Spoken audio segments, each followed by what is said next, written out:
Have you ever wondered what's floating out there in the vastness of space? Let's talk asteroids. Asteroids are rocky leftovers from the formation of our solar system 4.6 billion years ago. Most of them hang out in the asteroid belt between Mars and Jupiter.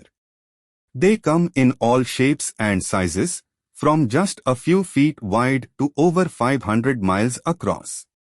The biggest one, OSIRIS, is so large it's classified as a dwarf planet. Don't worry. Most asteroids stay far from Earth. But some, called near-Earth asteroids, pass by closer than we'd like, keeping scientists on their toes. Did you know NASA is sending missions to study asteroids? Like the OSIRIS-REx mission that brought back samples from Bennu, an asteroid older than Earth itself. Asteroids might hold the secrets to our past, and maybe even our future. So, next time you look up, remember, there's more out there than meets the eye.